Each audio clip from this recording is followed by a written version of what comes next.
Have you ever kind of wondered why it is so hard for us to ask for help? No, I'm going to relate this to parenting, but really, how is it that we rather suffer in silence than to ask for help? This is what we're going to talk about today. For those who don't know me, my name is Danielle C. Baker. I am the founder and CBO of Being Connected. I'm a registered early childhood educator who has been working 20 years in the field, and I do help parents navigate the realities of what it is to be a parent to them. And so we're going to dive into a pretty serious topic today, but I want to make sure that you guys understand that when you're working with me, we're putting your child's needs first. So we're going to have to put our pride and ego aside and let's get to it.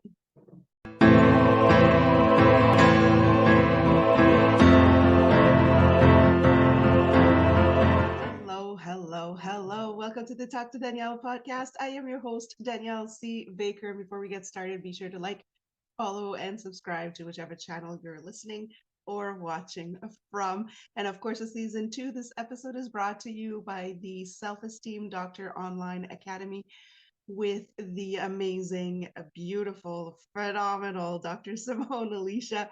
There's a wealth of resources on that website that can help you with your child's self esteem, confidence, and so much more. Works with children, teenagers, and even adults. And I absolutely love the work that's on there. It really does align with what I do. And so that's why I'm so excited to have that collaboration for this season. And so, yeah, how do we ever get to that point where asking for help is viewed as a bad thing? And we kind of beat ourselves up for it, especially as parents. Uh, we just don't ask for help. We just take it all in, expect to be able to do everything and manage everything. Some of us have two, three jobs. We're running the house, we're running the children, we're running the schedules, we're running thin, and we're not never asking for help. And so this is what we're going to talk about. I've been working with some families on that recently, and it really does stem to some of the unrealistic expectations that we've placed on ourselves in terms of what we can accomplish, what we should accomplish. And I'm also going to say that there's some realistic representation out there of the super mom, the super dad, the super parent, and we're all okay with it. Really? Do we really need to be using our children to prove to people that we are worthy, that we're phenomenal? But do we really need to do this? So, uh, it's it becomes unrealistic. It becomes unattainable, and we beat ourselves up for it. And so, asking for help is really seen as a weakness, and we need to stop that. But really, why are we doing this? Parenting was never meant to be hard. I say this all the time. I'm actually going to say that in my upcoming book. But the people react to it because, yeah, it was never meant to be hard because you had an entire village to help you raise your child. You had a tribe, you had a community to help you, and the community would do it without expecting anything back, without using that as an excuse to brag about how they came to your rescue. It was, we're helping these children because in the future they're the ones who are going to be helping us. Helping each other meant that your community would survive and would thrive. And for some reason, for many of us, we've lost that sense of community. There's still a lot of cultures out there that do work around that, but most, I mean, I'm from North America, and we're on our own. We mind our own business. We don't ask for help, and we're burning ourselves out. So this is what we're talking about: is why are we still doing this? And again, it's good to have a look. I've done this work myself. Have a look at it and see, well, why is it that I have a hard time asking for help? And a lot of it for me stems down from being raised by a single mother in the time where women were still fighting and to prove that they were fully functioning and deserving human beings. So my mother made it her mission to raise her daughters to be fully independent women, which means that you didn't ask for help. Right? You couldn't show that weakness. You couldn't depend on anybody. You shouldn't rely on anybody. So I had to work through that whole programming that came with my upbringing. But I've noticed later on in the years as well that it kind of turned into, I wasn't asking for help because I just didn't want people up in my business. it just bothered me. I'm a very private person. It may not seem like it because I'm very public on social media with my work, but personally, I am a very private person. I'm an introvert, and I didn't want to ask help. A few times when I did ask help, a few months later, I would run into somebody I hadn't seen in a while. They're like, "Oh, I heard you went through this," and like, how do you know this, right? So I didn't ask for help because I didn't want people in my business. I didn't want them to start gossiping about my business. So I just kept to myself. And so have a look at it for yourself. Why is it that you're struggling to ask for help? There's a lot of reasons. So look at it deeper and you'll start understanding. And the other reason is, why don't you want to ask for help? Everybody does ask for help. We tend to just assume that people will come and help us when we need it. But if we don't ask for it, how are they supposed to know that we need help? A lot of our entourage, a lot of our friends and close ones are just waiting for us to help. They want to, but they don't know how to help you. So they're just waiting for you to come up and ask for it. So you have to think of that as well. If you had a really close friend, close family member, or loved one come to you asking for help, how do you react to that? Most of us will gladly love it without expecting anything back. So why is it that we can't do it? Because of course they're going to do it in return. And if they don't, then you don't have the right tribe. You don't have the right community. Get rid of them and find your right tribe. And don't hold attachment to the people that won't help you, because they're not really your close ones anyway. They're not part of that community if they're not willing to help you without a cost behind it, whatever that cost is. So I challenge you to start looking at that and say, why is it that I can't ask for help? And start asking, what is it right now that's going on that I could really use some help with?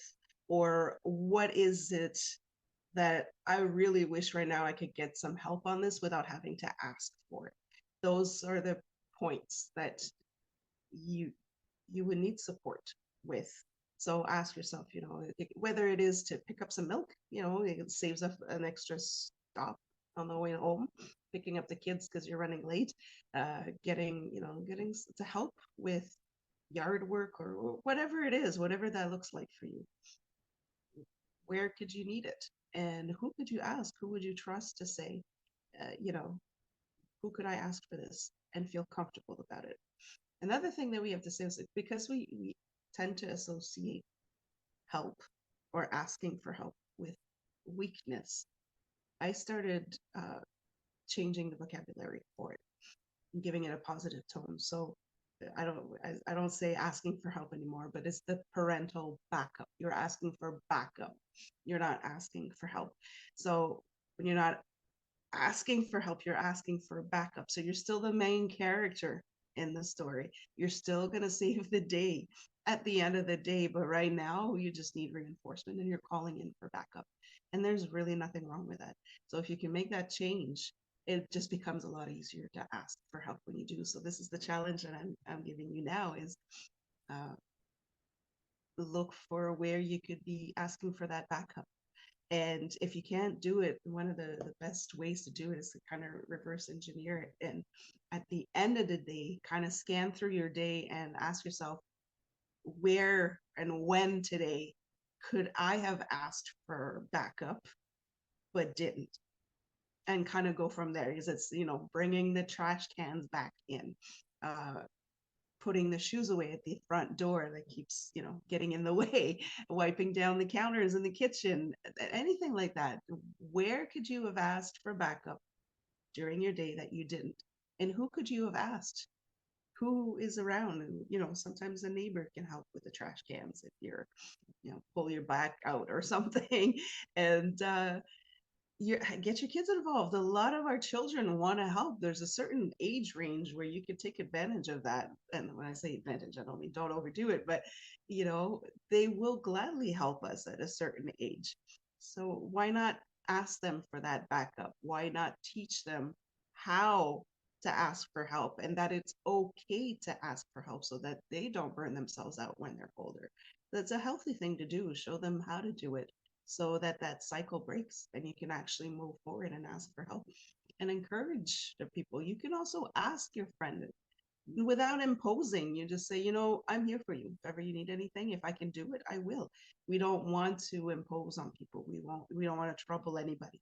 But just to, leave it out there and say, you just call, and if I can help, I will help. Especially for parents, it's overwhelming. There's a lot of expectations. We're very harsh on ourselves. We have to deal with our own stuff. We have to deal with our children's stuff. So call for that backup. You're still the hero. Ask for backup. We all do it. Every superhero in the action movies do it. So do it. It's okay. And your friends are going to appreciate you for it. Your family will appreciate you for it. And if they don't, flush them out of your life. They're not helping you anyway. They're not there for you. So why would you want to keep them around? This is what I'm going to leave you with. We're going to do a short one this week. If there's anything else you'd like me to add, if you have more questions or something specific to your situation, please reach out, put it in the comments. I am a real person. I do check everything. I could do a live, I could do Q&A sessions. I can do another topic on this podcast, but just be sure to reach out and see. The more we talk about it, the more we can help each other, and the more we can break those toxic cycles, those negative cycles, and switch them just to make life easier for our children. So thank you again for listening in. And don't forget to follow, and subscribe to whichever channel you're listening or watching from. Don't forget to check out the Self Esteem Doctor Online Academy. I will leave the link in the comments and the description of this episode. And again, stay safe, stay awesome, and we'll talk soon.